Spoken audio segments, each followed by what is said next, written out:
നന്ദിയോടെ ഞാൻ സ്തുതി പാടിടും എൻ്റെ യേശുനാഥ. കർത്താവായ യേശു ക്രിസ്തുവിൻ്റെ നിസ്തുല്യമേറിയ നാമം ഈ പ്രഭാതത്തിൽ വാഴ്ത്തപ്പെടുമാറാകട്ടെ. ഈ പ്രഭാതത്തിൽ നിങ്ങളുമായി ഒരുമിച്ച് വീണ്ടും പ്രഭാത ചിന്ത പങ്കിടുവാൻ കർത്താവിനാൽ ഒരുക്കപ്പെട്ട ഈ നല്ല സന്ദർഭത്തെ ഓർത്ത് ദൈവത്തെ സ്തുതിക്കുന്നു. ഇന്നത്തെ പ്രഭാതത്തിൽ അല്പം വൈകിയാണ് നിങ്ങളുടെ അടുക്കൽ ഈ പ്രഭാത ചിന്ത എത്തുന്നത്. കാരണം കഴിഞ്ഞ രാത്രി മുതൽ ഈ ഞങ്ങളുടെ ഏരിയയിൽ ഇലക്ട്രിസിറ്റി ഇല്ല. അല്പം മുൻപാണ് ഈ കറണ്ട് വന്നത്. അതുകൊണ്ട് അല്പം താമസിച്ചു എങ്കിലും പെട്ടെന്ന് തന്നെ നിങ്ങളുടെ അടുക്കൽ ഈ പ്രഭാത ചിന്ത എത്തിക്കുവാൻ തത്രപ്പെടുകയാണ്. കാരണം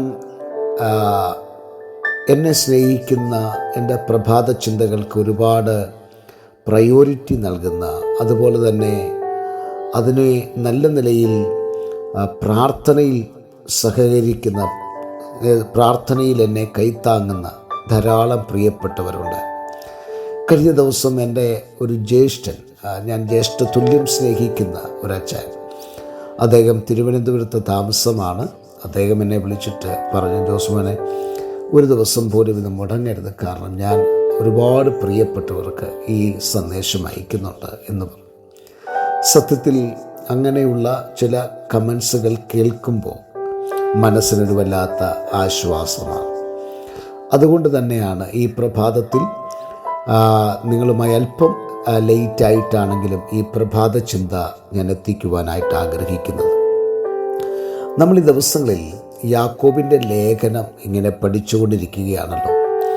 യാക്കോബിൻ്റെ ലേഖനത്തിൽ നാം പഠിച്ചുകൊണ്ടിരിക്കുന്ന പ്രധാനപ്പെട്ട ഒരധ്യായം ഇന്നത്തെ പ്രഭാതത്തിൽ നമുക്ക് കേൾക്കാം. യാക്കോബിൻ്റെ ലേഖനം 3-ാം അധ്യായം നമ്മൾ സസൂക്ഷ്മം പഠിച്ചാൽ അതിൻ്റെ അകത്ത് രേഖപ്പെടുത്തിയിരിക്കുന്ന ഒരു പദം, അത് 3-ാം അധ്യായം 5-ാമത്തെ വാക്യമാണ്. ആ വാക്യത്തിൽ രേഖപ്പെടുത്തിയിരിക്കുന്നത്, അങ്ങനെ തന്നെ നാവും ചെറിയ അവയവം എങ്കിലും വളരെ വമ്പ് പറയുന്നു, കുറഞ്ഞ തീ എത്ര വലിയ കാട് കത്തിക്കുന്നു, നാവും ഒരു തീ തന്നെ എന്നാണ്. അപ്പോൾ നാവിനെക്കുറിച്ച് അപ്പോസ്തലനായ യാക്കോബ് രേഖപ്പെടുത്തുന്ന പദങ്ങൾ നമ്മൾ സസൂക്ഷ്മം പരിശോധിച്ചാൽ നാവിനെക്കുറിച്ചുള്ള ഒരുപാട് ചിന്തകൾ നമുക്ക് ലഭിക്കപ്പെടാവുന്നതാണ്. ഇനി ശരീരശാസ്ത്രപരമായിട്ട് നമ്മുടെ ഈ നാവിനെ എടുത്തൊന്ന് പഠിച്ചാൽ, നാവ് ഒരു പേശി മാത്രമല്ല, 8 പേശികളുടെ ഒരു കൂട്ടമാണ് നാവ് എന്ന് പറയുന്നത്. ദിവസം 24 മണിക്കൂറും ജോലി ചെയ്യുന്ന ഒരവയവമാണ് നാവെന്ന് പറയുന്നത്. 2, രുചി അറിയാനുള്ള സെൻസറാണ് നാവ്. നാവിൽ 10,000-ഓളം രുചി മുകുളങ്ങളുണ്ട്. മധുരം, ഉപ്പ്, പുളി, കയ്പ്പ് എന്നുവേണ്ട ഇങ്ങനെ ഉള്ള രുചികളെ തിരിച്ചറിയാൻ ഈ നാവ് സഹായിക്കുന്നു എന്നുള്ളതാണ്. 3-ാമത്, സ്വയം ശുദ്ധിയാക്കുന്ന ഒരവയവമാണ് നാവ്. നാവിന് നിരന്തരം ഉമിനീർ കിട്ടുന്നതുകൊണ്ട് പെട്ടെന്ന് ഉണങ്ങും. ശരീരത്തിന് ഏറ്റവും വേഗം ഭേദമാകുന്ന ഒരു അവയവമാണ് നാവെന്ന് പറയുന്നത്. ഇനി 4-ാമത്, സംസാരത്തിൻ്റെ ഒരു ഉപകരണമാണ്. 26 അക്ഷരങ്ങളും 100-ലധികം ശബ്ദങ്ങളും ഉണ്ടാക്കാൻ നാവ്, പല്ല്, അണ്ണാക്ക്, ചുണ്ട് എന്നിവ ഒന്നിക്കുന്നു. നാവില്ലെങ്കിൽ സംസാരം ഇല്ല. അപ്പം നാവിനെക്കുറിച്ച് വളരെ ആധികാരികമായി ശരീരശാസ്ത്രം പോലും ഇത്രയും ആഴമായി പഠിപ്പിക്കുമ്പോൾ വിശുദ്ധ വേദപുസ്തകം എന്താണ് പറയുന്നത് എന്ന് നോക്കാം. വിശുദ്ധ വേദപുസ്തകത്തിൽ നാവിനെ 4 കാര്യങ്ങളോട് ഉപമിക്കുന്നുണ്ട്. 1, കടിഞ്ഞാൺ. നാവ് ഒരു കടിഞ്ഞാണാണ്. കുതിരകൾ അനുസരിക്കേണ്ടതിന് അവയുടെ വായിൽ കടിഞ്ഞാൺ ഇടുന്നു എന്നതുപോലെ നമ്മുടെ അധരത്തിലും.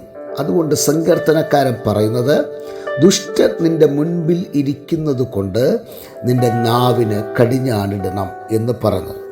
നാവ് ചെറിയത് ഒരു അവയവമാണ്. പക്ഷേ മുഴുവൻ ജീവിതത്തെയും തകർക്കുവാനും അത് അനുഗ്രഹപൂർണ്ണമാക്കി തീർക്കുവാനും നാവിന് മാത്രമേ കഴിയൂ. ജ്ഞാനികളിൽ ജ്ഞാനിയായ ശലോമോൻ പറഞ്ഞത്, നമ്മുടെ നാവിൻ്റെ തുമ്പത്ത് ജീവനും അനുഗ്രഹവും ശാപവും മരണവും ഇരിക്കുന്നു എന്നാണ്. ഇനി ഒന്നാമത് കടിഞ്ഞാണാണെങ്കിൽ, രണ്ടാമത് യാക്കോബ് അപ്പോസ്തലൻ രേഖപ്പെടുത്തുന്നത് ഇതൊരു ചുക്കാനാണ്. വലിയ കപ്പലുകളെ വളരെ ചെറിയ ചുക്കാൻ കൊണ്ട് തിരിക്കുന്നത് പോലെ നമ്മുടെ വാക്കുകൊണ്ട് കുടുംബം, സഭ, ബിസിനസ് എന്നിവയുടെ ദിശ മാറ്റാനും അനുഗ്രഹമാക്കാനും അത് നശിപ്പിക്കുവാനും കഴിയുന്ന ഒരവയവമാണ് നാവ് എന്ന് പറയുന്നത്. ഇനി 3, ചെറിയൊരു തീപ്പെട്ടിയോട് യാക്കോബ് അപ്പോസ്തലൻ ഉപമിച്ചിട്ടുണ്ട്. ഒരു തീപ്പെട്ടിയോട് 3:5-6 നാം വായിക്കുമ്പോൾ അവിടെ ഒരു ചെറിയ അവയവമാണെങ്കിലും ഒരു വലിയ കാട് കത്തിക്കുവാൻ സഹായിക്കുന്നു എന്നാണ് പറയുന്നത്. നമ്മുടെ ഒരു ചെറിയ ഗോസിപ്പ്, ഒരു ചെറിയ കോപവാക്കുകൊണ്ട് വർഷങ്ങളുടെ ബന്ധങ്ങൾ കത്തിച്ചു കളയുവാൻ കഴിയും. നാവ് നമ്മുടെ അവയവങ്ങളിൽ നീതികേടിൻ്റെ ലോകമാകും. അതുകൊണ്ട് നമ്മുടെ ജീവിതത്തിൽ നീതികേടിൻ്റെ അവയവങ്ങളാകാതെ, അനീതിയുടെ ആയുധങ്ങളാകാതെ, അനുഗ്രഹത്തിൻ്റെയും ആശിഷ ഒരു സന്ദർഭത്തിൻ്റെയും ജീവിതമായി മാറ്റുവാൻ നമ്മുടെ നാവിന് കഴിയും എന്നുള്ളതാണ്.